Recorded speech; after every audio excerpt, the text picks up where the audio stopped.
Hey, welcome to Guitar Knobs, the guitars, gear, noise, and nonsense podcast, hosted today by these knobs. Tony Dudzik, Pick Gotti, and... Jared Brandon as Jared Brandon. I like that one. That's a good one. Let's just go with that. I Hey, think everybody, it's me, Todd Novak. Welcome to the Guitar Knobs podcast. We're thrilled to death that you are listening to our show where we talk about gear and we talk to people who build gear and we learn about new gear and we talk to people who are moving our guitar community along in various ways. Moving and shaking through either musicianship, content creation, or what have you. And speaking of one of those things, we've got a very special guest on tonight. Very special guest. Who are you? William John Bennett III. Excellent. So, William John Bennett III, please tell our lovely audience out there and supporters what exactly you do and where people can see and hear what you do. I guess at the heart of it, I would be referred to as a content creator.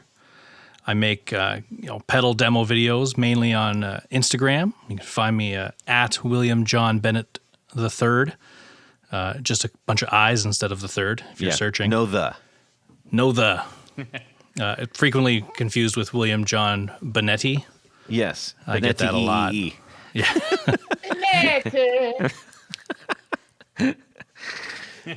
Excellent. Yeah, show off all kinds of gear. Photography was kind of where I started with it, so there's a lot of gear photos on there, and then now there's kind of some funny stuff too. Just keep it fresh, and it's always something. Yeah. And then you also have a YouTube channel, correct? I do. A very neglected YouTube channel. Where can people? Where do you go for that? That would be. Well, that's a good question. I think it's the channel name is WJB3. Yeah, WJB III. WJB. Right? I think it might just be the number 3 on YouTube. The number 3. Try both of those. You'll figure it out. You'll get there. I originally it was the full thing, but I guess there was a Republican from the 90s named William John Bennett. The third? And not the third. Oh.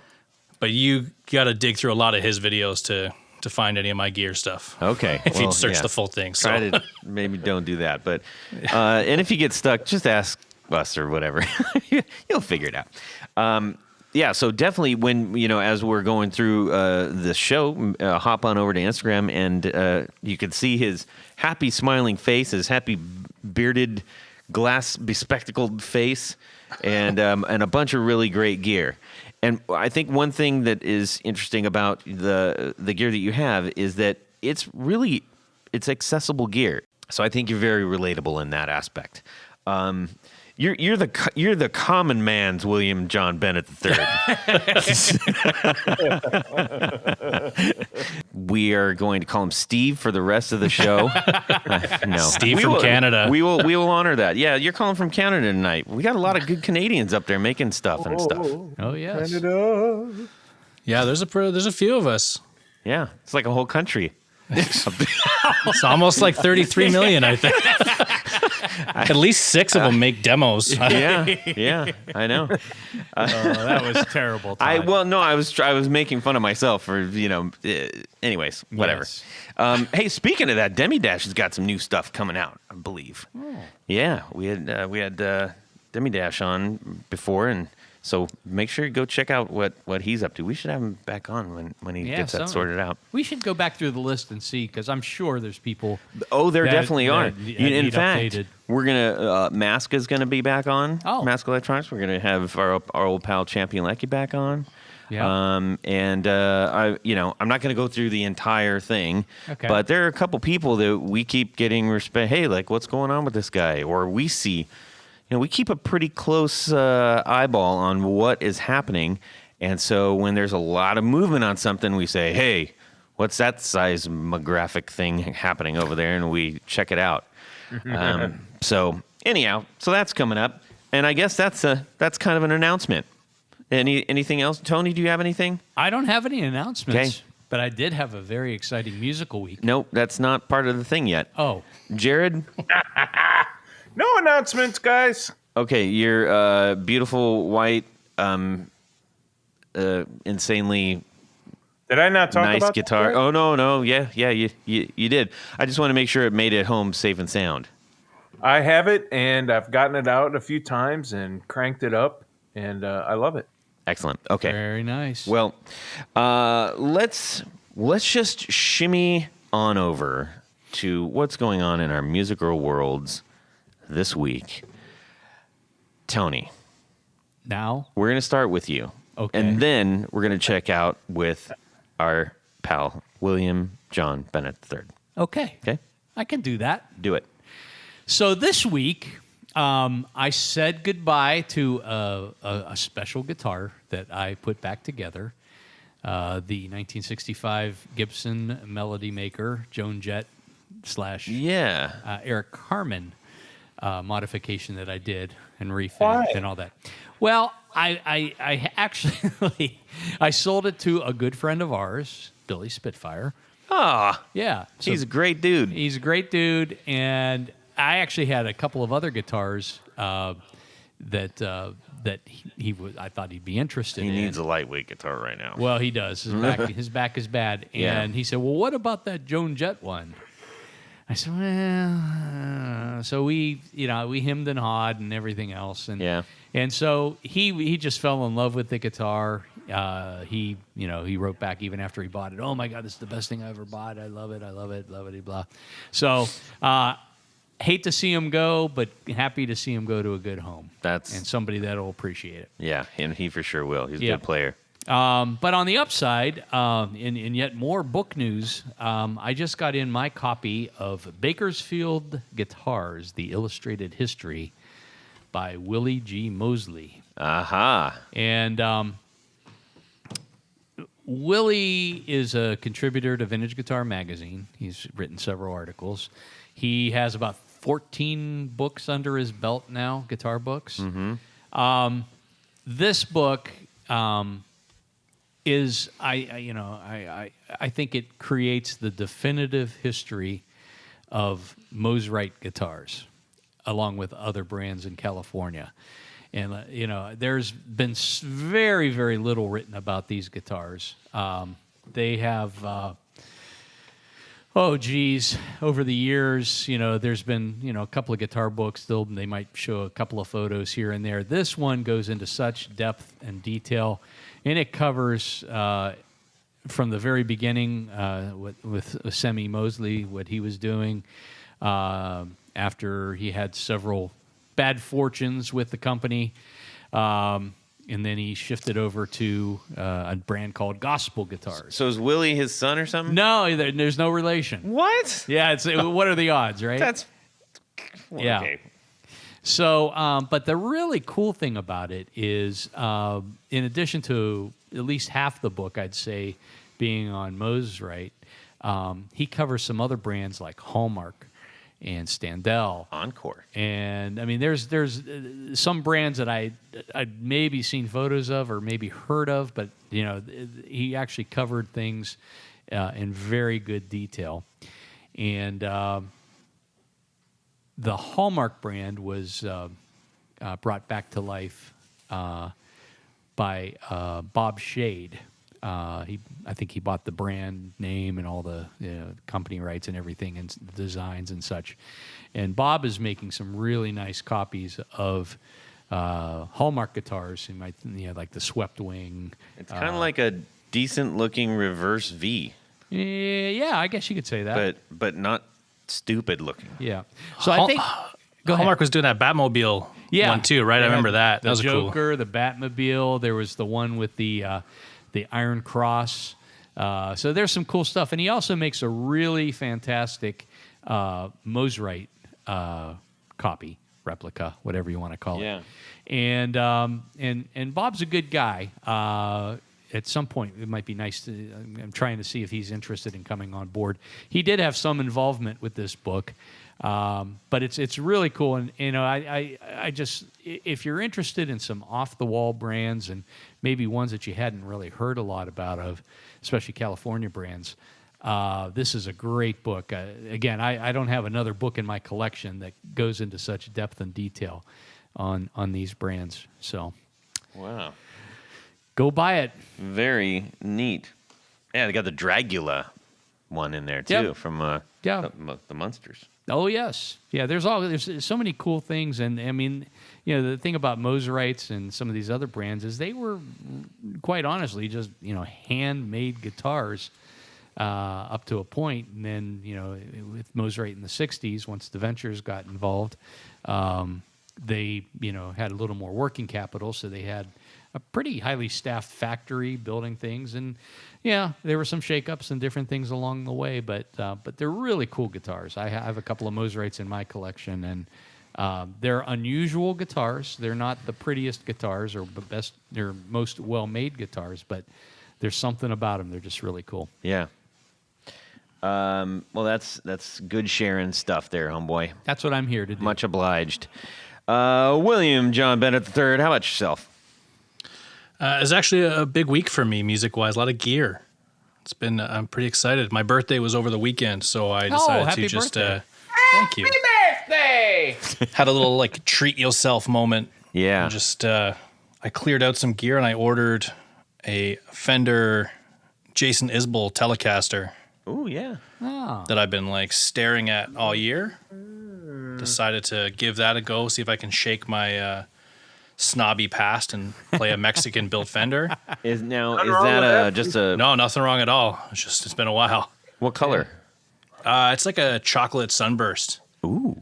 Yeah, double bound telly. Oh, wow. Yeah, it looks nice. I'm pretty excited about it. Very And then nice. Just got today one of the Boss Tone Bender, that TB2. Oh, yeah. Now, is that the Wazacraft one? Yeah. Yeah. What do you think? So, it sounds great. I Dot, don't dot. know that I would spend, $1,000 on reverb for it. Yeah. But I think if you 1,000? were, they're going big right now. Yeah, they are. I think if you're lucky enough to get one at retail, that's a great fuzz pedal. But it's one of those ones right now where I feel like in another year or two that'll be Klon level stupid maybe or so. I don't know. Yeah. Well, I think that's what people are banking on. Because it seems like people are buying that stuff based just on futures. It might be worth money. I'll buy it now. Yep. Front loading everything. Yeah. For some people, that's great, especially small builders when they come out and hey, we got this. You never know what's going to happen, what's going to blow up. Yeah, exactly. Which is pretty cool. And I think that's also one of the more accessible things, and not everybody can afford a vintage Gibson or something like that. But, most of us can treat ourselves to a really special pedal or something like that without too much anguish. Yeah, you can make it work a little easier. Yeah. Let's see, Jared, about yourself. The first thing I'll share is I got an update about my 1969 Martin D38. It's is that a D35? Yeah, it's a D35. I'm sorry. Mm-hmm. And Dan Shin, he's kind of redoing all that, and he sent me pictures, and the Brazilian back looks just really splendid, and really, really glad they're making headway on that. They've had that for a long time. And also my 74 SG that I don't remember if it's 73 or 74. But he's like, when I first took it up there, I'm like, hey, I want a gaudy purple sparkle finish. He's like, you don't want that. I'll just fix it. I'm like, all right, whatever.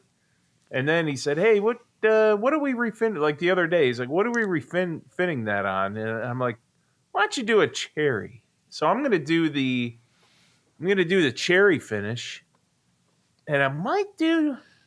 That's another cherry one? Yeah, but it's just gonna be heritage cherry, not the dark maroon cherry that they did in the 70s. They added, in about 65, Gibson added a darkener to the cherry finish, and it darkened it up a little bit, and That's when they started to go a lot more kind of maroonish, right? yes, exactly. So they put that maroon additive or whatever the heck And I really don't like that. I want to see more of the wood grain. So I said, you know what, repair it and then do it a Heritage Cherry like early 60s. And then I'm going to put a white guard on it, a white bat wing guard on it. Oh, Not sure if interesting. I'm going to not sure if I'll do triple or gold. And I might go with nickel hardware too. Well, I have the original gold hardware, but I might do new nickel hardware. I don't know. Wow. Do a new look. Not do any relicking or anything. Just have a nice, fresh, new look, brand new, finished out guitar. So I Very don't cool. know. Sweet. And the other thing, I'll talk about work a little bit. I work at Gibson for those of you who forgot or don't care. But I work at the headquarters, and I have a small lab in the corner of the office. In a nice little laboratory room, and we also have a few other tools in there for development. And one thing we have in there now today, as I was in there working, they brought in a bookshelf, and there's a lot of information that I'll have access to throughout all the years. It's just basic guitar information. And data about all the guitars. I mean, and it goes back a long time, decades of it. So I was really thrown back. I'm like, I can't believe I'm just going to be able to come here anytime I want and just look up anything. Huh. But that doesn't mean I'm going to. So, But you could. So don't put in your requests. Is that what you're yeah, saying? I guess. Boy.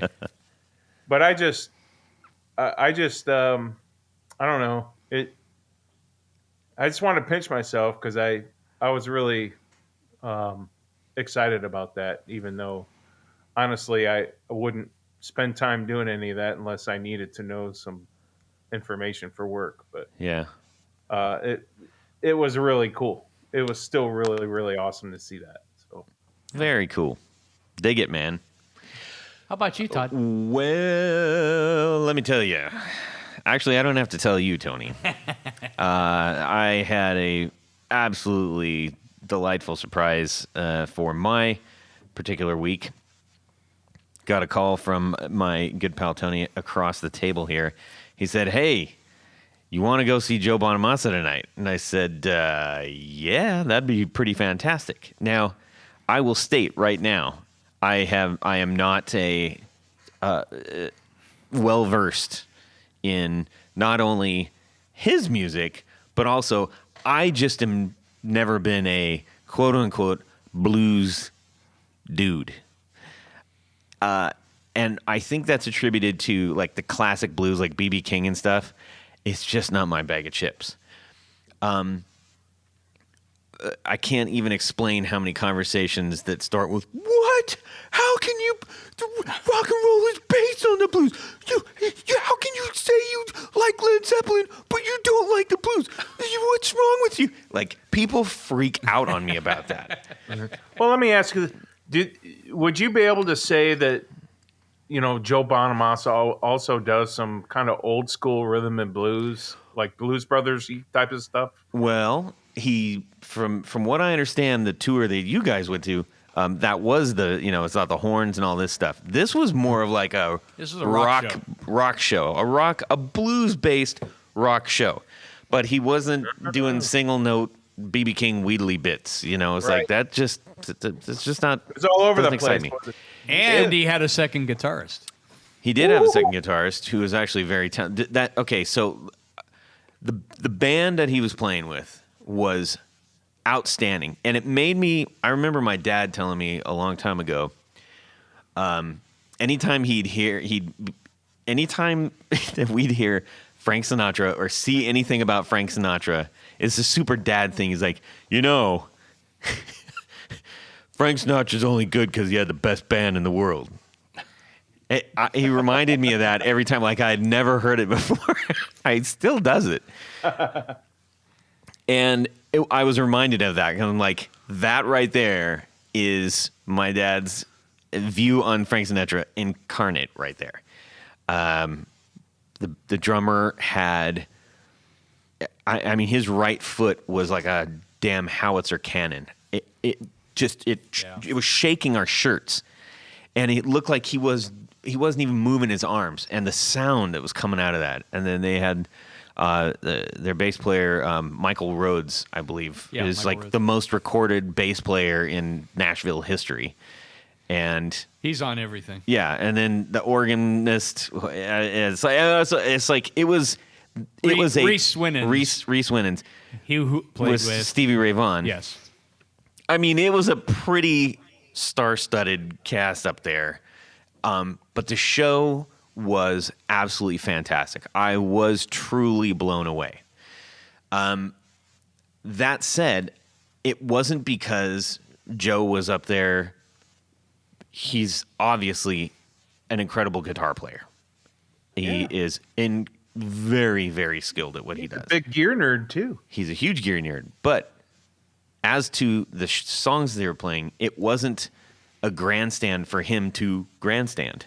Right. They were really, really well done, well written, well orchestrated songs. And that's what I was like, okay, I can get into this. I can Well, absolutely get into this. And what was very cool is Joe gave keyboard player time to do some solo-y stuff. He gave the other guitar player time to do solo-y stuff. I mean, I thought, to me, what he was able to do on stage and not just say, look at me, look at me, look at me. These guys, and it shows. And those guys, that was probably the most solid band in terms of sound and tightness that I've seen in a long time. Yeah. But what was better than going to see the show? Well, now, one other thing about the actual show, and then we'll touch on the other thing, is that nobody's doing, it wasn't like an in-ear monitor where the amps are under the stage or in the back in isolation cabinets. No, these were, what he said, two Dumbles. Two Marshalls. Four two twins. twins. Like, and they were all like dimed. It was. I mean, he had plexi guards in front of all of them. But sounds like enough goat piss to turn into gasoline, right? Pretty much. Yes, it was. You could feel it, and that's what was great. It really was special. So, Tony's been doing business with Joe for a long time, and so we had the absolute privilege of hanging out in his dressing room and talking to him. And Tony was talking to him, and I get in there. I'm like, wow, okay. Joe Bonamassa sitting right there playing his, was it 61 Strat? 60s slab board. 60 slab board. And his fingers are just. I was trying to keep track of what he was his hand. I was like, well, how has he got three hands? What the hell is going on here? And he was just talking to Tony, and his three hands were just going berserk on, just warming up, And I was like, this is pretty special. And, I didn't want to look like a total schmo, just stand there going, hi. Well, but you asked some yeah, so we questions. started talking to him about the, he had a little Black Star, this tiny little Black Star, like backpack kind of amp that had it had a chorus and a delay on it, I think. Sounded like, yeah. It's like just running on batteries. And I said, so is that what you usually choose to warm up? And he was saying, he's like, this is honestly about the volume that I play at home, which led into a great story about, a great discussion about, does that help you I asked him, does that help you kind of like hone in on the actual song rather than just going, yeah, I'm rocking out, and kind of like losing, getting too involved in that and not concentrating on what the song structure is and stuff, because that happens to me a lot. I can fall into that trap.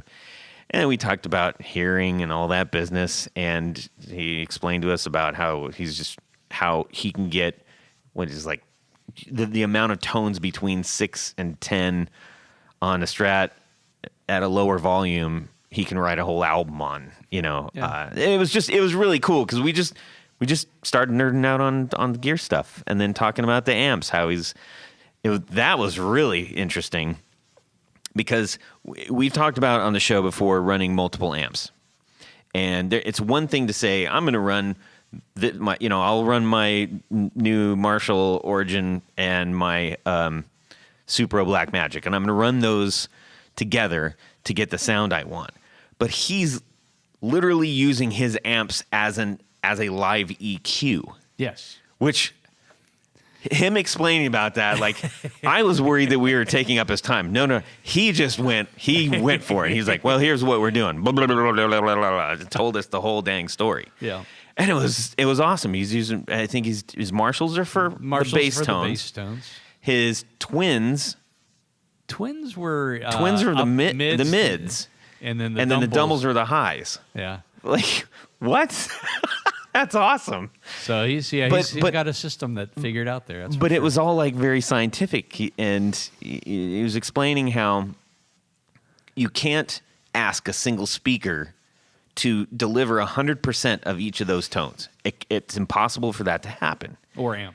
Or amp. And by amp, I just mean like whatever's coming out of that. Yeah. So if you are saying to the amp via the speaker, you have to have all the tones in exactly the way you want them. They're going to mash into each other. Something's going to under-deliver just because that's the nature of a speaker. So it's just really interesting talk, and it was just cool. We were just three dudes nerding out on guitar stuff. And then, that same guitar, he comes out and he's got his blue shark skin suit on, and his glasses, his hair slicks back, and he starts wailing on the guitar that he was noodling on. And I was like, that's cool. So that was a real treat. So thank you so much, Tony, and thanks to Joe, who's maybe listening. Maybe. Who knows? For spending time with us. It meant a lot. So there you go.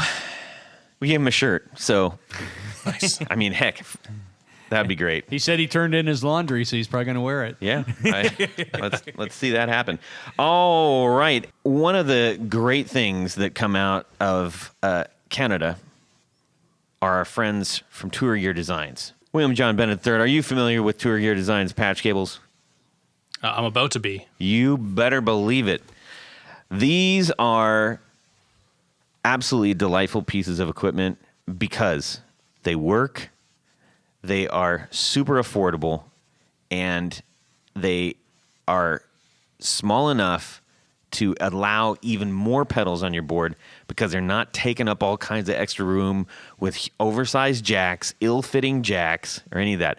The jacks are literally the diameter of the actual jack itself. So the plug, that goes in, it's not taking up all kinds of extra room like a big giant pancake or something like that. It's a grape. Yeah, you had me at they work, but that's a bonus. It's a huge bonus. I mean, it really, really is. It's a total space saver. Everywhere. Yeah. It's a space saver. I know we've Great all stuff. run into those situations where you're like, cool, I'm going to plug in my what? Now I can't. Those won't fit because there has to be I need my power plug in there. And sometimes people don't, they don't allow enough room on the pedals. And so I've run into that several times. This solves that.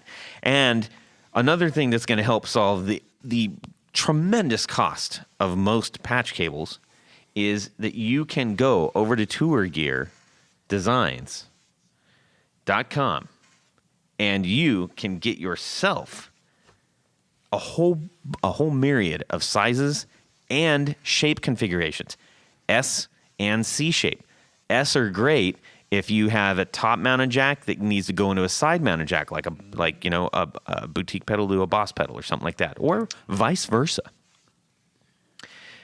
Now, Tony. Yes. What is the code for that?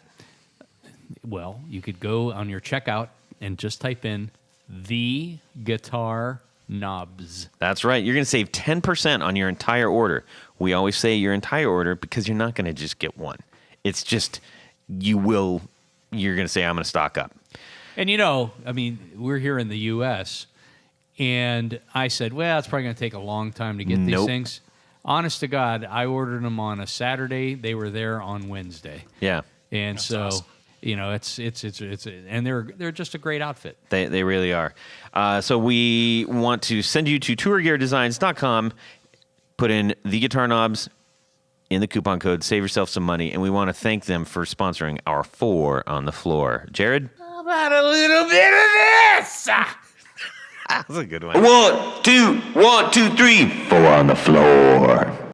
All right, William John Bennett III, please tell us your 4 on the floor. All right, so first up for me would be the Benson preamp pedal. I love this drive because it is, it's like playing an amp, like cranked. It just feels like a cranked amp. I already sound like an idiot. Why? That pretty much sums it up. Yeah, so I mean, I bought that. I was really into, I was following them on Instagram, I don't know, I guess when it came out 2018 or so, and I couldn't afford one of their amps. And they released a pedal, and I thought, perfect.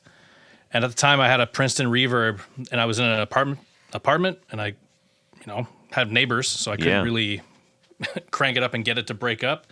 So this pedal was fantastic because it just felt like I had that amp cranked. And that was the biggest thing. Still rolls off with the volume knob. So even now, like I've got a Benson amp I play through all the time, and I almost treat it like it's a drive channel. I run my whole board into that pedal. Really? Yeah. So I set my amp kind of clean-ish, about to break up, and then if I want crunch, I hit the preamp. That's really interesting. I don't know that we've as many board configurations, and we've been doing 4 on the floor for going on 6 years now. About 5 years. Because we didn't start that till later. That doesn't matter. Point is, we've talked about the pedals and configuration a lot, and I don't think we've heard anybody run their entire pedal chain into a preamp. Yeah, I mean, to me, I just treat it like it's the front end of my amp. That's pretty cool. I'm going to try that at home. I like that idea. Yeah, it's a good idea. See what happens. It's of course, great, you're right? going to have to loan me your Benson, but we'll work it out. Yeah, we can make it happen. So, sorry. Now, is that something that when you said it sounds like an amp that's being cranked, but then you got the amp and you have that cranked, how do you feel like they are actually really close? Or yeah, it's definitely in the ballpark. Cool. Like I was pretty impressed. Like I said, they pair perfectly together, but it works great with other amps. Like I used it with the Princeton for a couple years. It's great if you want to just use it as a traditional overdrive too. Before I had that rig, I was running a Friedman and would just use it as a traditional like boost, and it sounded great there too. Excellent. Forgive my ignorance. Is the electrical system different in Canada than it is in the U.S.? No. Okay, so you're running 110, 120, whatever it is. Yeah.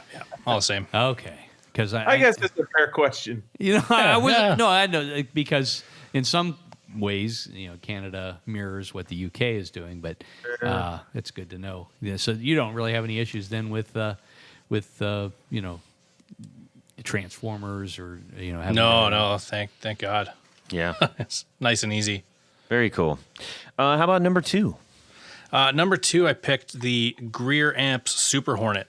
I have that. You have I love it. That's great. Yeah, I'm a big, like that octave fuzz, like that Fox Tone Machine circuit has been like one of my favorites for years. That's always like my kind of go-to lead sound. If I'm writing stuff, I always just want that nasty kind of like Queens of the Stone Age-y sort of thing. I love Queens of Stone Age. Oh my gosh. Probably my favorite band. But I'm also a Nick Greer fan. I mean, he's a great dude. Who's not? If you ever meet him in person or go to NAMM, try to find Nick. He's a wonderful gentleman to talk to. Yeah, we chat quite a bit. This was he was actually one of the first brands to ask me to make any content. So excellent. What was the first thing you did with him? He sent me a batch. So I got he sent me a Lightspeed, a Southland, and the Super Hornet. I have the Southland and the Super Hornet. Yeah, fantastic. And this one I fell in love with because I was using what did I have? I had a Full Tone Ultimate Octave, which is another great pedal, same circuit that it's based on. But the fuzz without the octave engaged didn't do a whole lot for me. Whereas the Super Hornet sounds badass either way. It really does. It's a handsome pedal too. It does look good. He nailed the design on it. Really sharp. It feels like a van from the 70s. It totally does. The knobs, the paint, the paint scheme on it, totally. Yeah, it's gorgeous, like super retro vibe. It's really cool. Yeah. He did a great job on that. Let's see what he got. Number 3. I've got my trusty Boss CE2. Ooh, okay. I don't know what year this one is, but it's made in Taiwan, and it's great. I picked that up far too cheap a few years back at a guitar shop I used to work at. And it's just like how when I hear chorus, that's the sound. Like this thing, double noon, it's perfect. Yeah. Every other pedal I've had, any chorus pedal I've ever had on the board, I end up just setting it like I would my CE2. Mm-hmm. So it got to a point where I was like, why do I even have other chorus pedals when I have the CE2? Let's just use it. It's great. You just hit something that I think is kind of interesting. So many times with pedals, I think especially with old pedals, and you look and you're like, there's not that many knobs. This isn't going to be this good. Like some kind of weird math happens in your head. It's like, I'm not going to get all these great, amazing tones that I want because there's just not that many knobs. You look at a Maxon or something like that, or an old Boss, or an old DOD or MXR. One of those sort of like big ones that came out of there in Ibanez, those 5 brands, those early ones, they're really simple pedals. Yep. And the thing is, if you get the sound right out of the gate without having to mess with 14 different settings, that's pretty good. Yeah, So I mean, it comes down to can what you roll with like. that. Yeah. Like I had a Walrus Julia for a while, and that's like a killer pedal. It can do a ton of stuff, lots of options. Mm-hmm. Like it does more than my CE2, but at the end of the day, when I want a chorus pedal, I was just dialing it in that way anyway. So Yeah. Kind of recognizing what you need and what's going to do it. Yep. CE2 is totally perfect for me. understand that. All right, what's last? Last but not least, I've got the Chase Bliss CXM 1978. Yes. Which is there. And did you hire somebody to run that when you were playing, or It just does it itself. It's a robot. That's a joke. Yeah. Does everything except make breakfast. Yeah. So let's dive into that, because I feel like that's one that came out, and I could be wrong, but I kind of got the vibe that people are like, yep, I can't afford that, so I'm not going to bother trying to talk about it or understand it or figure it out. Or people were on the complete opposite end, which were just like, give me that thing. I want the thing. I don't even care what the thing does. It moves, and they're like, it's like a cult status now. Yeah, I definitely would agree. It's I get that a lot in like questions. And so, you paid for that thing? I was like, I did. When they first released it, or when I saw the like NAMM promos, I was like, oh, I gotta have that. That's I love that style of reverb, that like 80s lexicon vibe. Uh-huh. And then they put out the price point, and I was like, well, I'm never getting that reverb. like that'll be fun to watch. And then Maris You're put all out out of kidneys to sell? Is that what happened? yeah, exactly. Maris put out a demo for it, and I was like, oh man, damn it. Like, I need to make this work. Yeah. So I had a couple other, like I had the Dark World, and I had a Mercury 7, so I just sold those, and I got pretty close to evening out, and I don't regret it. It sounds amazing. Like, it's an amazing product, but it's a lot. So for those that aren't as familiar with it, but just walk us through what's so amazing, and at bare minimum, what does it do? So at its heart, it's based on your 80s lexicon reverb units, like studio reverbs. I'm going to blank. I can't remember the actual model number of the lexicon they're going after. But so you've got a digital room, a plate, and a hall reverb on there. And the total control them is wild. Like you don't just have your standard decay time that you would on a reverb pedal. You actually set your decay based on frequency. So you have a slider for the bass frequencies in that reverb tank, the mids, the treble. It's really intense to try, and took a bit of time to learn how it all interacts. Mm-hmm. But it's just so nice. Like, it just feels like I'm giving my tone this hug. Like, it's just cozy. And, it'll do the kind of, Blade Runner style stuff if you want to get crazy with it. But just as a tool, it's awesome for recording. And then, it's like 30 presets. The knob, like the faders move, which is obviously worth, $600 of the $700 or whatever. Whereas it moves, man. It moves. Whoa. I didn't even touch it. And it's like those two guys like Maris and Chase Bliss are just like probably on top when it comes to the digital stuff. And the collaborations was really cool to see. Yeah, it is a gorgeous pedal. And obviously with those brands, that there's no cost spared in making sure that every aspect of that is going to be absolute tippy top. Yeah, realistically, part of it too is if I didn't say it was essential, I'd feel like an idiot for spending that much on it. So so it's essential. I gotta have it. That's what I tell myself every time. Yes, it's a good thing I have that, or else my day would just. Well, so when I first got it, I plugged it in next to my Flint, and I was like, oh, I'm kind of an idiot. Flint sounds pretty good. Yeah. But no, it is great. It's a really nice sounding reverb. I regret nothing. Yeah. Well, you know what? You just mentioned the most mentioned pedal we've ever had in all 5 years, which is the Flint. So somehow you worked the Flint in. Oh, it's classic. That's a great pedal. Yeah, for sure. Well, that's pretty cool, man. We appreciate you doing that and sharing your four on the floor. I think especially coming from people who are doing demos and creating content and stuff that are getting a little bit more access to a lot more gear. It's always very exciting and fascinating to find out what are the things that you are gravitating to. Yeah, what are these guys actually using? Yeah. So speaking of that, one of the reasons that you are on the show, as we mentioned at the beginning of the show, is that you are out there creating awesome content for all of us guitar enthusiasts to partake in, and we appreciate you doing that. Oh, thank you. I enjoyed it a lot. It's been a lot of fun this year. Yeah, I think you is it fair to say I feel like you're hitting a stride. You're we're seeing a lot of personality come out in these things.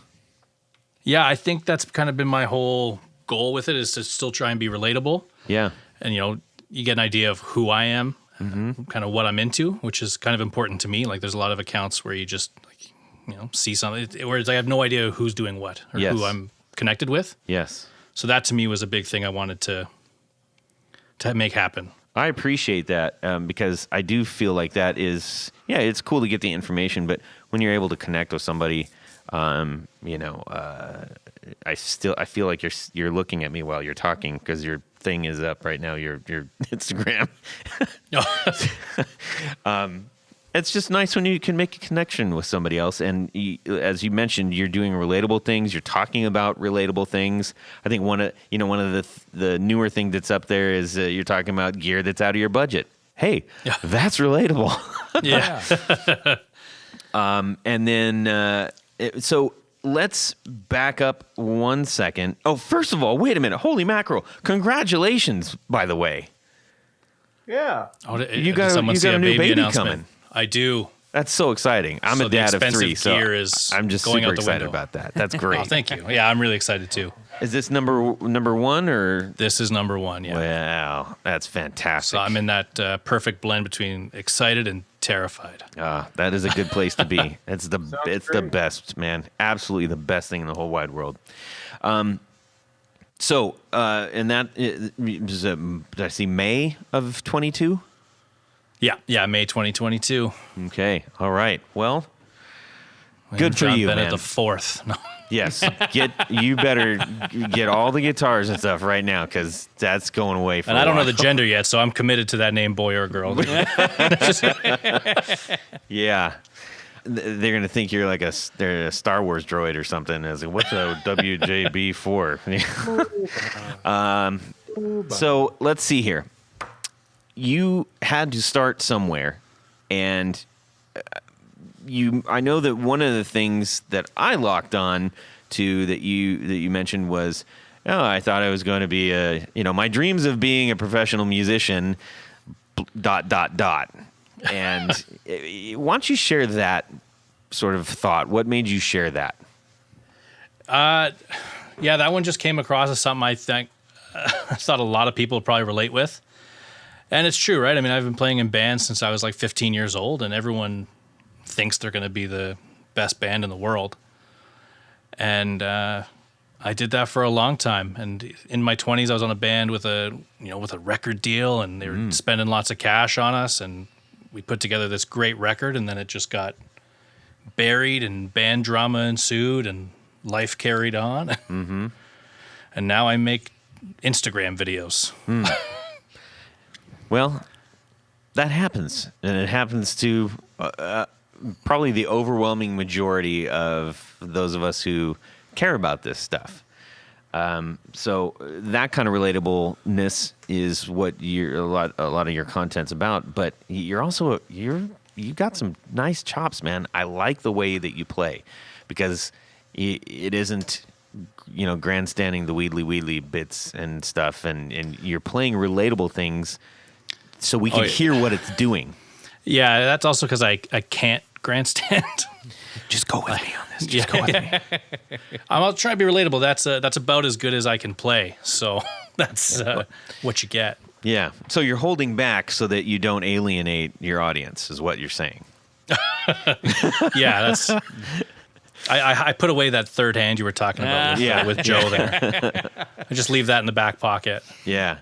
Hey, so what's your number one guitar that you go to? Like, if you got to pull one of them out there, and then we'll get into some of the other ones that you've got. Yeah, easy right away. I have a Frank Brothers signature model. Not in the sense that it's a William John Bennett guitar. It's their model is called Signature, and that is my absolute favorite guitar. It's on like probably 90% of any of the demos. Anytime I'm down here playing guitar, that's the first thing I'm picking up. I love it. So what do you like best about it? The weight, the sound, It's a bit of everything. I think a lot of it's in my head because I was so involved with, like, they're in Toronto, so I'm only about an hour away. So I got to go in and pick every piece of wood on that build. Oh. It was totally custom. I love the neck on it. We went with like a really heavy, like a thick, soft V. Mm-hmm. Rounds out my favorite neck in the guitar rack. Pickups are great. We did Lawler El Rayos. What's the El Rayo? El Rayo is their, what do they call it? The humbucker for guys who like single coils. Yeah. Oh. Is it underwind, I think? Low wind? Yeah, kind of underwound. Like, I'm bad with some fine spec stuff because I don't pay a lot of attention to that, so I don't know like magnets and that kind of stuff. Yeah. You know who Lawler is. Yeah, I knew that much. There you go. Thanks. But it Jared. just sounds great. It's very unique. I wanted something, I've got a couple of Gibson guitars, so I didn't want to just get like, PAFs or something like that. I wanted something unique that was going to make that guitar stick out. Yep. And those pickups just sound great with everything. It's got like kind of that bite from a humbucker, but it just still jangles. It's awesome. That's really cool. I just did the same thing with my new guitar in that I put in a TV Jones Powertron. It's a single pickup. Who told you about that? Tony did. I was saying, much as you were just talking about, I was like, I want something a little bit different, but it needs to be in this realm. Yeah, I mean, you want something that's going to give you a reason to pick it up, right? Yep, and they look cool too. So. Oh yeah. And I've got all of my other guitars. They've got Jared's pickups in there, which sound remarkable. They're now Zach's. Yeah. Well, the Brandon Whalen pickups dynasty. So let's see. So that's your number one. Now you mentioned a couple other guitars. What else are you playing? My other one that gets probably the most playtime after the Frank, I've got a Gibson ES 355 that was like a bucket list thing. It's a 1966. Mm-hmm. And yeah, that gets a lot of playtime. That's a guitar I wanted forever. Now, the 55 is different from the 35 in what way? Just the bling. Same body style as everything else. It's just, multiply binding, block inlays, the split diamond headstock, ebony board. Nice. Just the fancy, the Cadillac version, if you would. Yeah. Yeah, does the 355 have the Veritone on it? Some of them do, yeah. Mine does. Okay. I like that little bit. Noel Gallagher's got one of those, and I'm a big That was Oasis one of fan. Same here. I think that's the reason I wanted one. That was always in my brain as like, I need that guitar. Yeah, so we can have a whole nother conversation about all that stuff at another date. Actually, one of our supporters, Michio Murakishi, is equal nerd about that stuff. Oh yeah, and so yeah, we get to nerd out on the side with that. So I hunted down the strap that he uses. Really? I did. I was like, oh, that looks so good. Like when I see pictures of him playing it, like I want to look that cool. Yeah.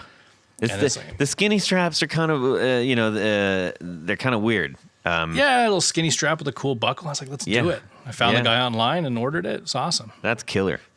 So you've got, you mentioned your Benson that you're playing. Is that your main amp, or did that replace something?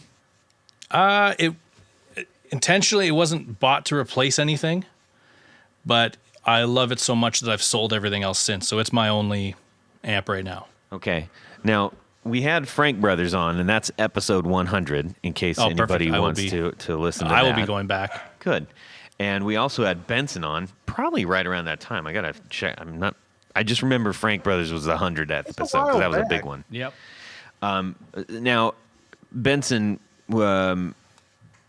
actually, Bonamassa had a Benson Leslie speaker up on stage. Yeah, that was a very. I keep joking. That's like the test of your guitar street credits. If Benson makes you a Leslie, you're pretty cool. that was an extremely limited run. Yeah, I don't even think it's like a run. Like he's just building them for like people he likes. Like I think Joe's got one in Solis. As far as I know, that's it. Wow. Now, what do you love so much about which model do you have, and what do you love so much about it? I have a Monarch reverb, like the combo, and it's just kind of the best of both worlds for me. I had, I guess, some backstory. Before that amp, I had a 62 Princeton, little brownie, and I loved the sound of that, but I wanted a reverb. So I ended up selling that to Fender. I guess they were doing some, I think it was for research for that Chris Stapleton model. They were buying up old brownies. Yeah, so I sold that to them.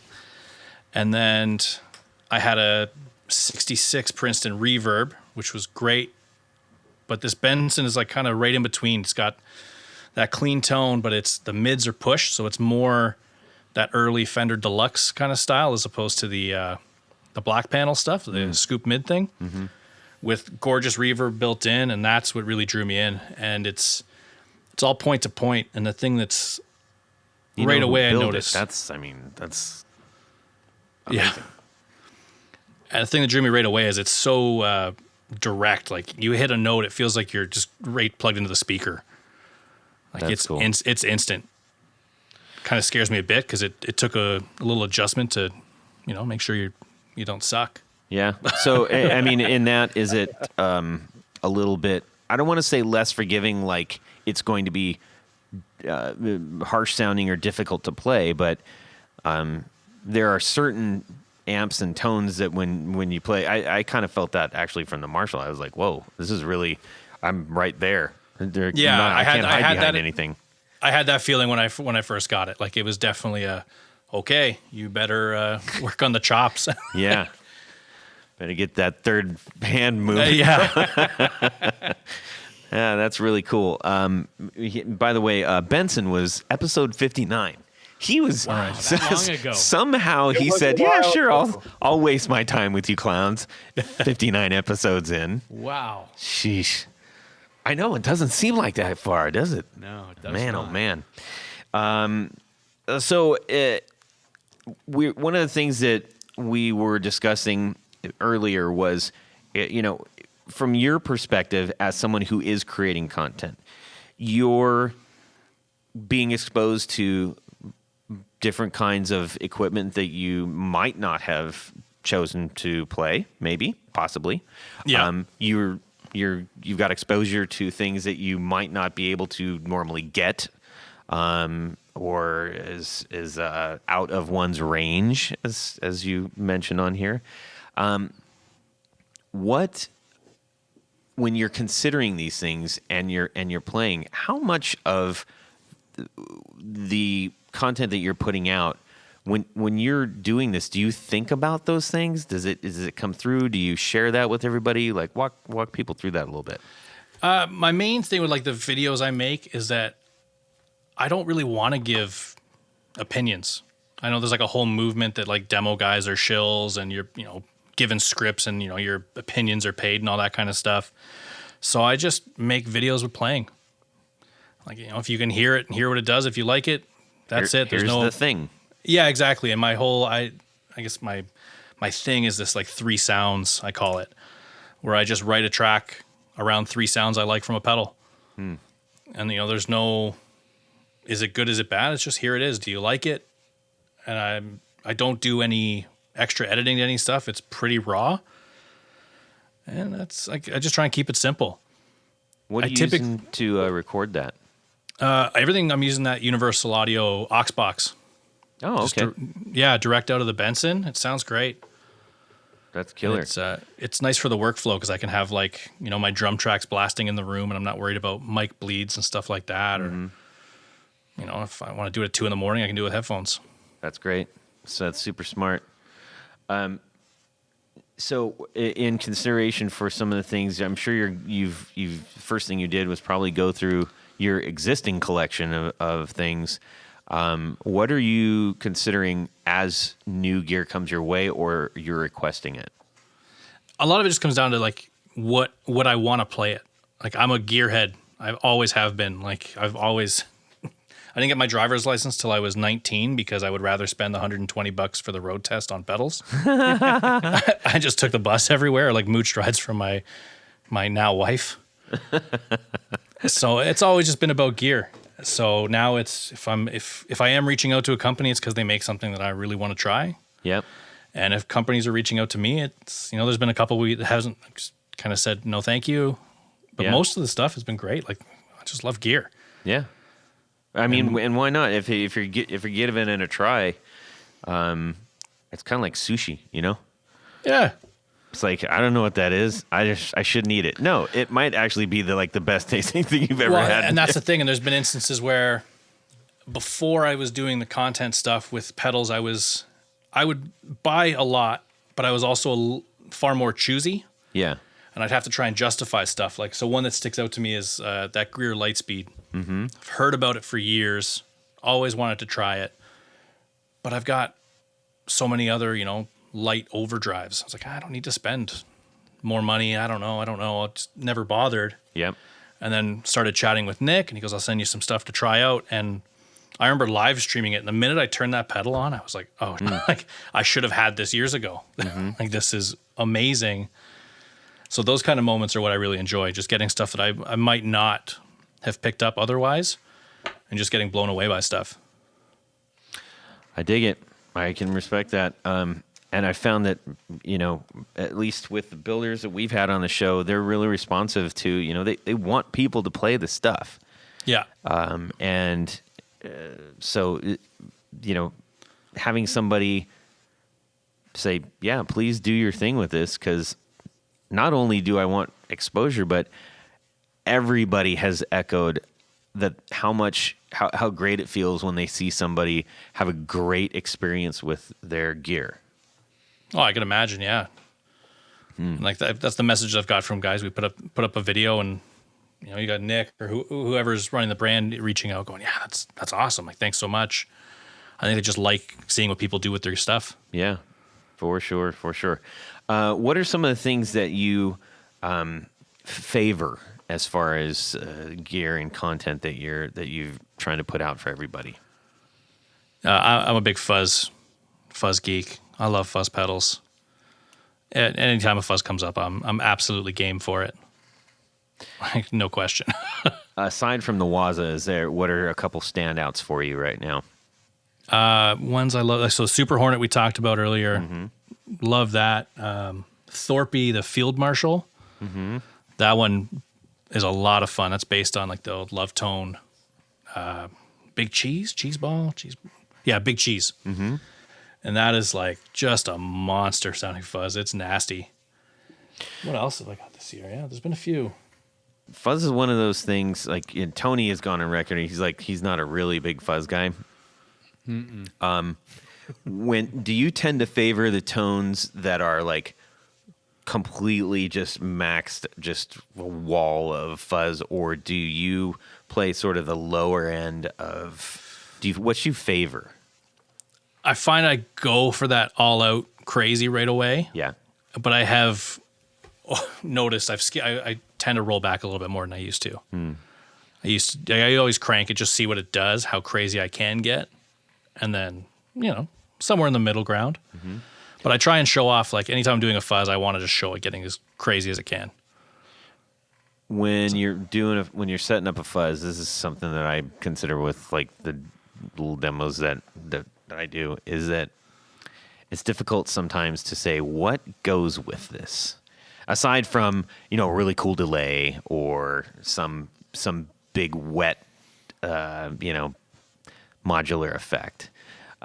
Do you like stacking it? Have you found success in stacking things with fuzzes? Some of them, like it really depends on what it is. Like I've got a couple that just do not like to play well with anything. And those are just what they are. But there's a few now like that are a little more forgiving with signal chain. So like that, the newer Boss Waza one they just released, that FZ1, that plays great anywhere. Like that sounds really nice. I've got the Benson Boost, running those two together, like stacked, sounds great. Same with the Lightspeed. What's the other one the Benson Fuzz as well. That thing he like tricked out to work with anything. The other one I just picked up too, Fjord Fuzz. If you guys have seen those, like the copper top. Oh, the Berserk. Yeah. I just did a video with that pedal this week, and it's great. He's designed that with like an impedance switch, so that thing was stacking really nicely with a couple of pedals I had on the desk. So tell us about the impedance switch. Like what does that do for you? So that's if you're running, or if you want to run any sort of buffer in front or even a wah pedal, he's got like a second gain stage built into the front end of that thing that, depending how you've set the trim pot inside, will either just sound the same, but now it's impedance matched, so it won't get weird with anything in front of it. Or you can go the opposite and crank that thing, and now it's almost like goes from like a fuzz face to a tone bender. So it's pretty adjustable, which is cool. That's cool. And we've covered this a couple times on the show, but would you mind giving at least your explanation on why that might be important for any either new listeners or newer guitar players that haven't experienced or are experienced actually, like why does my fuzz pedal sound so weird up front? Yeah, I could try. Like I said, some of the tech stuff I'll probably sound like an idiot, but we'll give it our best shot. Sure. For me, the biggest thing is just how it reacts with other pedals. Like having a wah pedal in front of it is going to give you a different sound than after, and depending how your rig's set up, you're going to want one or the other. It's going to be the difference between like kind of a classic rock fuzz solo versus like a Tom Morello Bulls on Parade, like with that heavy filter. Right. So you want that flexibility. Sometimes you want it in front, and that's the tone you're going for. So if you got a tool on the pedal that's going to help it work, yeah, perfect. Volume pedals tend to affect those, and sometimes tuners and stuff. So yeah, I've had a couple weird that ones. way. They are. I had a Dan drive earlier in the year, and even just plugging in a buffer later in the chain totally changed the sound. And I'd never had that before. That really threw me off. Like if anytime I turned on my delay pedal, the whole thing changed. It was crazy. Wow. It's like night and day. Which did you like? It wasn't good, it sounds like.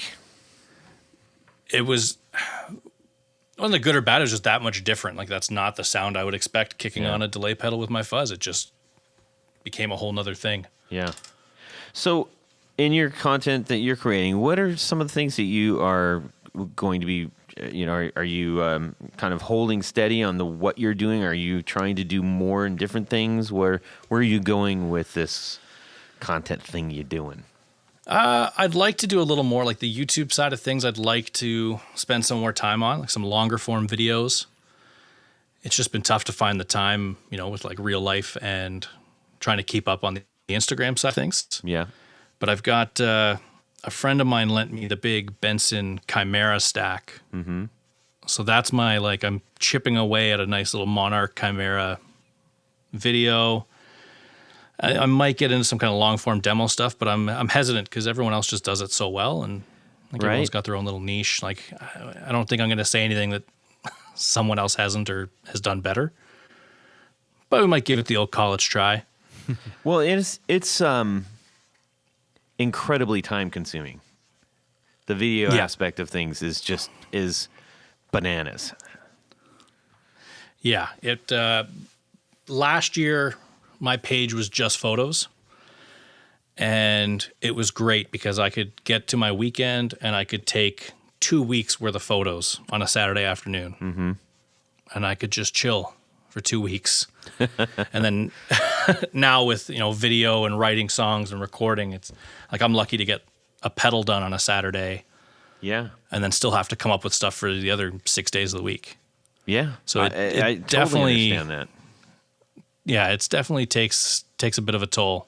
I have so much respect for the guys that are, we mentioned Brett Kingman earlier. It's like colossal amounts of respect to people like him and Ronquillo and all these other guys that are making these. Oh yeah, like proper YouTube demo things that they're coming up with backing tracks and all this stuff. I mean, for the what we do, which is 1 minute wonder, it's literally a minute long. But that you have to go, well, what song is this pedal or what riff is this pedal going to render to me right now? And that can take who knows how long. It's like you just have to. Yeah, that's days sometimes. I've sat for a whole Saturday, Sunday with one pedal and just not had something come to mind. And they're like, oh, great, I just wasted a whole weekend. Yeah, and it can be super duper frustrating. It's not unlike songwriting and stuff where you're just like, I know there's something here. I can't seem to get to it the right way. Yeah. And then all the editing and everything. So, ladies and gentlemen, when you're seeing these demos that are being made, either by our friend that we're talking to right now or any of the other superb people out there that are doing it, if you like it, take the time to comment on what you're seeing. A like is great, but honestly, it does make a big difference when we put out, when we take the time to do that, and you just get a little comment back. It means a lot. It really does, because you're making a connection with somebody. Yeah, I require validation. I'm a human. Love me. So, love me. William John Bennett III, who are some of your favorite guitar players? Great question, Tony. Oh, guitar players. Queens of Stone Age, I said earlier, is one of my favorite bands. Like Josh Homme, Troy Van Leeuwen, like those guys really influence how I like to stack parts and think about riffs and things like that. John Frusciante, Chili Peppers, that was one of my, when I was younger, going from being a Nirvana fan to you can play more than power chords. Okay, that's the guy that showed me there was more. And now, Jason Isbell, I'm a huge fan of his. His playing's just insane. Trying to think off the top of my head if I'm sure I'm missing lots of influential people, but you hit a couple of top ones there. That's for sure. Yeah. What about influences beyond did you have any when you were coming up in your teens? Who was influencing you there? Oh yeah, teens like Nirvana was the first one. I was like, this is music. This is what I'm all about. That was finally somebody understands me. You didn't like the hair metal before that? That was a little before my time, so it wasn't. I think even really the Nirvana thing was before my time too, but it just hit.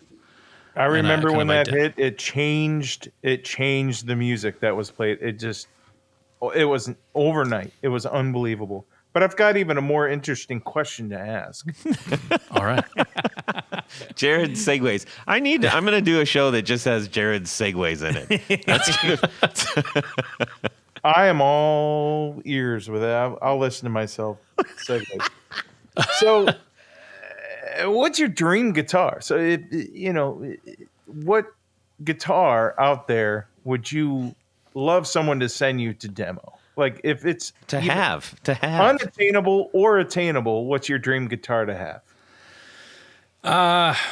Well, I'm lucky and fortunate enough to have two of them with that 355 and the Frank Brothers. Those were two like bucket list item guitars for me. Nice.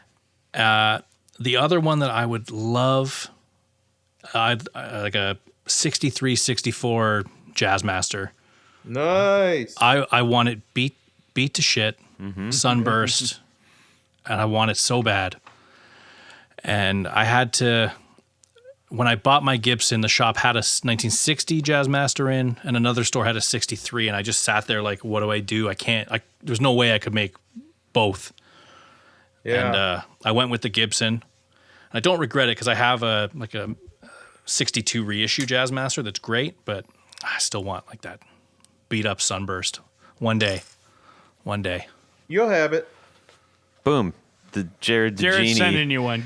Send him your shipping info. Jared is willing it Yeah, to you. I mean, maybe not this decade, but I mean, you'll get it. It's fine. I can enjoy it later. And you're having a baby next year, maybe a couple decades. Really Yeah, pulled the rug out from him on that one. Yeah, it's not happening anytime soon. But you will get it. You will get it. Yeah. One day, the right one will come up and the timing will be right, and I'll make something happen. Exactly. We had a guest on really early. He was a friend of mine that he was he's still alive. I'm talking about him like he's in the past, but he's kind of retired. He was a Pour one out. he was like a jazz teacher, and he played in all kinds of places around here, and he was a jazz musician. And he had Tony. Do you remember I want to say it was a 63 Jazzmaster? I feel like. It was the 60s. I know 60, that, yeah, it was really early, really early. And it was the white. Well, for jazz masters, that's not really early. No, but it was over the sunburst. Oh, cool. That's right. Yeah. Okay. So And he had the original back plastic buckle guard on it. yep. Oh, okay, have cool. you seen those before? I have, yeah. I mean, he's owned it the entire time. He showed the price tag. I believe he still had in the case. I mean, It's wow, crazy. I love it. yeah, that was pretty special handling that thing. It was really neat. Well, hey man, this has been a super good time talking with you. For your channel and what you're doing, is there anything you'd like to share as we wind up the interview about what you're doing and how you want to relate to everybody else? I think right now the plan is to just keep doing what I'm doing. I've got a lot of stuff lined up for the next probably couple months worth from the sounds of it. New releases, gear that's been out for a while, but just kind of fresh looks at it. There's always going to be something. I try and have a new video once or twice a week. Like there's always something, which has been great. Right on. Looking forward to it. It's another great way to see the gear that we're all interested in portrayed in a different way. And as many players and pedals and guitars and amps that are out there, we want to see and hear it all. So thank you for doing Absolutely. what you're doing, man. Well, thank you. Thanks for having me on, boys. It's been We're fun going to try and be interesting.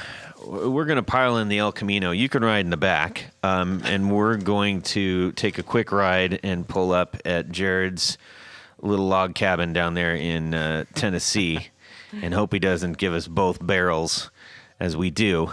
But As long as we have shakes. yes, as long as we have shakes and donuts and Too late. They close at 8:00. Jared, what you got going on over there? Well, climb on into the El Camino and join me for this Would You Rather. Then we're going to head down to Mexico with Ricardo Higuereta? Is that how That's you say correct. Higuereta. Higuereta. it? Higuereta. He's not Italian. Right. Higuereta. Yeah. So, Ricardo, thank you very much for sending this in. Say you're on a trip to Mexico We're on a trip to Mexico. and you're walking down the street on your way to a little jam at a local cantina, and then, boom! Ouch. Beat up taxi clips your case and smashes the neck on your acoustic you brought along. You're screwed. It's all ruined and stuff. Luckily, there is a taco stand nearby. Yes, you were well, enjoying naturally. As you're That's always enjoying a plate full of delicious local tacos, you realize there is a music shop across the street. And fortunately, they have 2 guitars to choose from. Now, by the way, the taco stand, they put cilantro on the tacos. Yeah. And it's really good. So, And onion. would you rather play a vintaged, handmade, it's a little crude, but and it's an acoustic guitar made from solid woods from Mexico, or a modern, mass-produced plywood acoustic guitar imported from a cheap place? The reason behind China. the question You can say is China. that- It's fine. well, the reason behind this question is that Mexico has a city that is known for making excellent, yet a little crude acoustic guitars. But it sounds like it doesn't matter because of the wood. This has changed due to the rising costs, and Mexico has begun to import a massive amount of Chinese-made acoustics.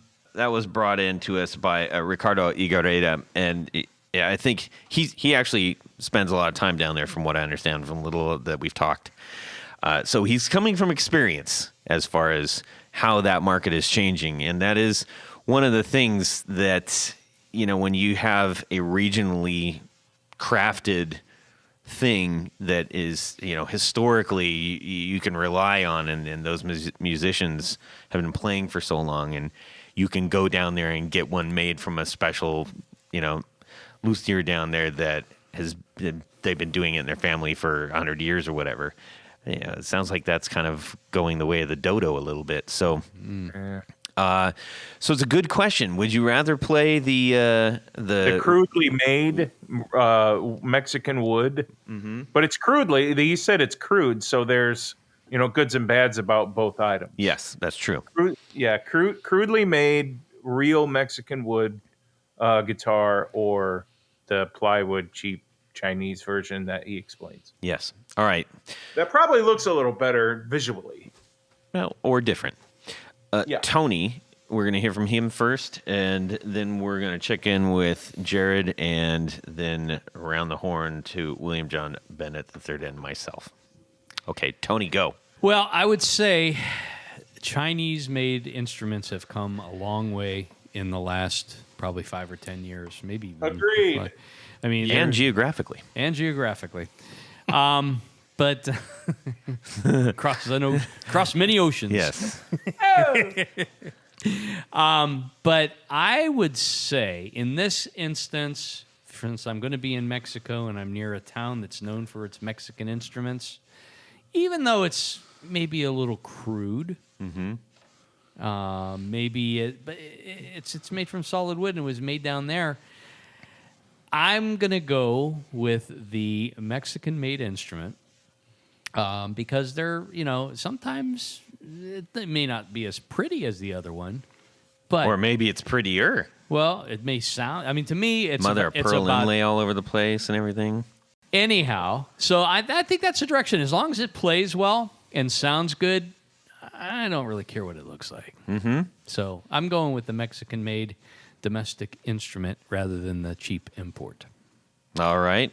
Jared? Definitely 100% the Mexican-made, Mexican wood, even if it's a little crude. I have real-life experience working along the side of some Mexican craftsmen, and they take a lot of pride in their work. So yeah, I'd never shy away from what our neighbors down south make. So I'm definitely going to go with the the Mexican made. And I think you raise a good point there, Jared, because a handcrafted instrument may not always be perfect, but they're not using CNC equipment and stamping these things out at 1,000 at a time. Mm-hmm. It's that Exactly. one being made one at a time made instrument. Mm-hmm. Yep. William John Bennett III. Should we even bother asking?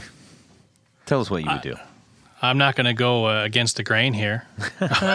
Smart. I mean, move. I feel like I'm on vacation.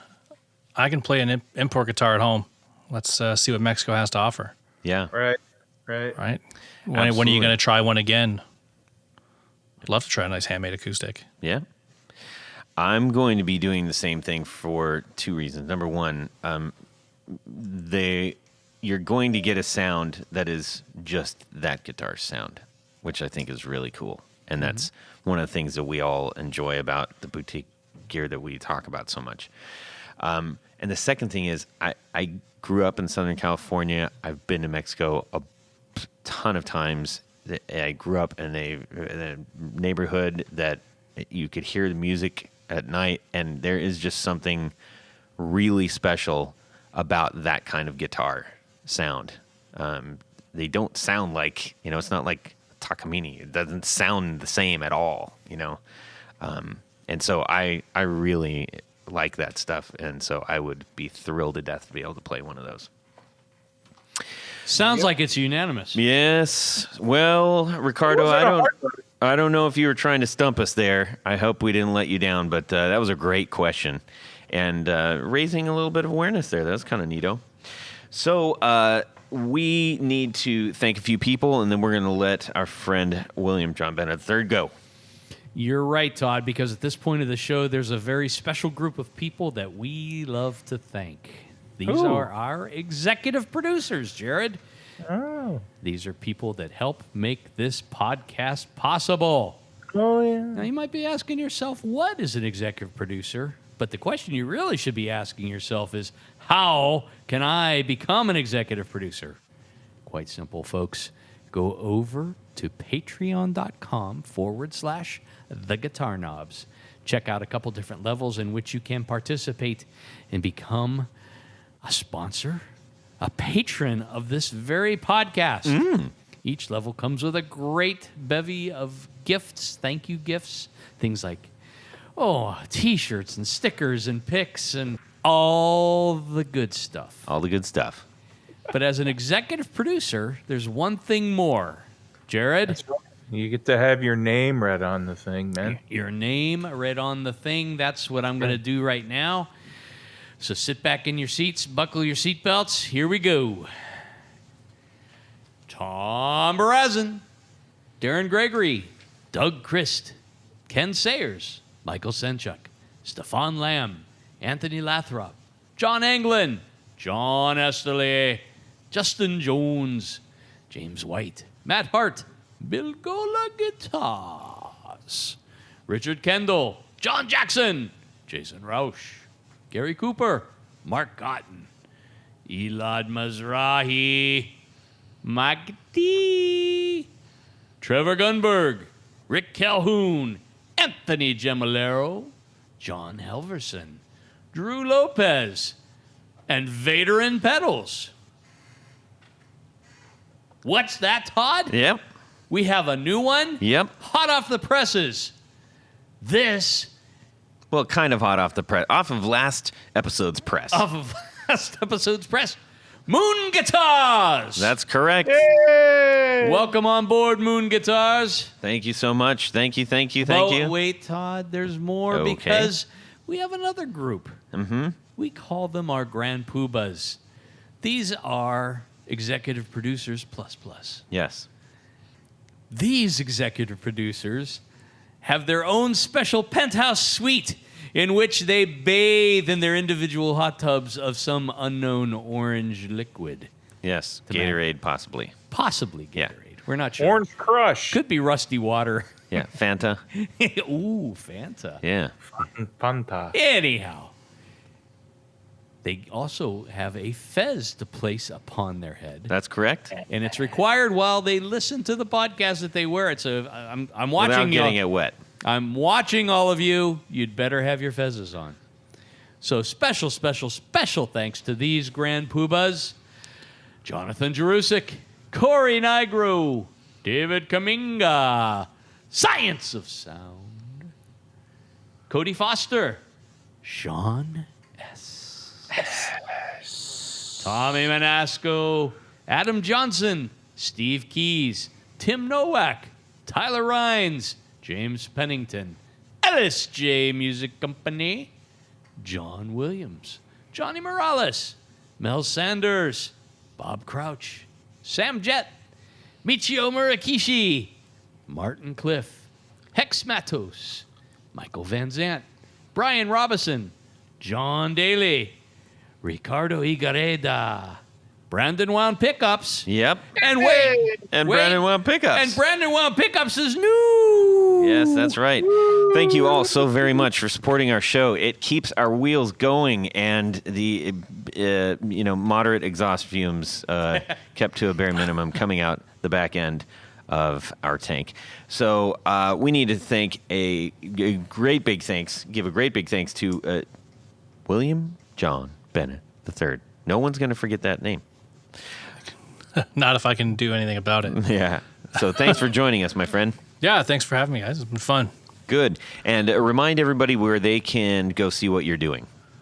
You can find me on Instagram and TikTok at William John Bennett III, and on YouTube at WJB3, the number 3. There you go. Glad we got that sorted out. Tanya, what's going on? Well, let's just say you need a special pickguard made for your special guitar. Yep. Go over to pickguardian.com. Check out some of the wares that I have available. But by and large, what I do is custom work. So shoot me an email. Let me know what good enough for Joe Bonamassa. Well, he has good, excellent taste, obviously. But shoot me an email. Let me know what you need, what you're thinking, and I will make you something that you're going to be so happy. You're going to squeal like a pig. Yeah, you got all the fantastic materials over there, too. Ones that are very difficult to find online and stuff. Sometimes. I'll need a pick guard. Coming up. All right. Jared, have you got your Instagram sorted out yet? So you can get a hold of me through the Guitar Knobs stuff. Yeah. I love you. All right. And you can send me an email, todd@theguitarknobs.com. You can also DM me on Instagram @guitarknobs. We'd love to hear what's going on with you. Send us your would you rathers. And we really appreciate you out there listening and supporting our show. And you know what? Just tell one friend. Tell one friend about us. Do that for us, will you? Also, you can check out my band's music, The Valentinos, on Spotify and iTunes and all that business. So go and give us a listen, okay? Have a fantastic guitar week, everybody, and subscribe! Yeah. Is this better? Yeah, it's much better. Yeah. Yeah, that'll work. It still That'll work, Yeah. right? I'm a train conductor on... Oh, we should have had Are you Esterly kidding on. me? John Esterly from Do you know- Rare Buzz Effects. He's a train guy. He's a trained Oh, man. yeah? Yeah. That's... I really wish he was sitting right there. He would have fell out of his chair. Like, what are the odds that we got 2 train conductors on? Yeah, there's some Canadian action for you there. You seem to be a halfway handsome chap, so that at least we're still... We're halfway handsome too, so Perfect. We're I'm a bunch of with sixes just talking gear. It's good. Yep. I resemble that remark. Yeah. Oh yeah, a lot of railroader people. Maintenance people that work on brakes. And you met Jared. You met Jared. Yeah. I just said that. I just said that. All right. All right. Here we go. Yeah. And then everyone I talked to, I was like, what do you do? Train conductor. Like, wow, that's my dream. And I was like, really? Like, Well, they just want to blow the whistle, right? yeah, it's true.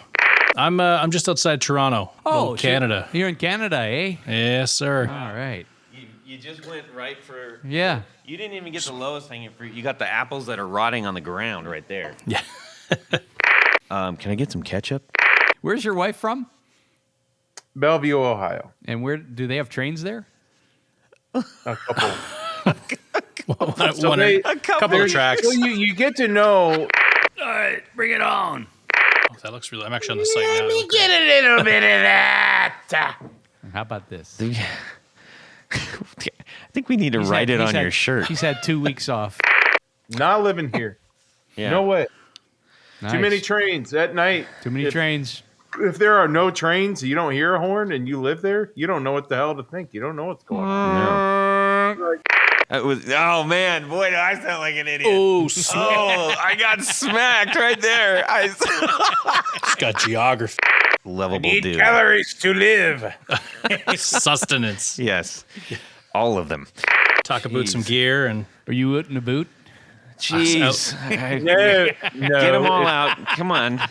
that's It's out. about- Yeah, This is really Easy to understand. Yeah, I took the words right out of your mouth. How often does a train go by? Yeah. So often you don't even notice. I lost my train of thought. I don't get paid enough for. Well, that's it for these knobs. Please visit our Patreon page at patreon.com/theguitarknobs. Visit our website at theguitarknobs.com for all of our past episodes, 4 on the Floor blog, and other good stuff. You can connect with us on social too at our Facebook page and share your gear and stories on our Facebook group. Also, be sure to check out our Instagram at Guitar Knobs. Catch you next time.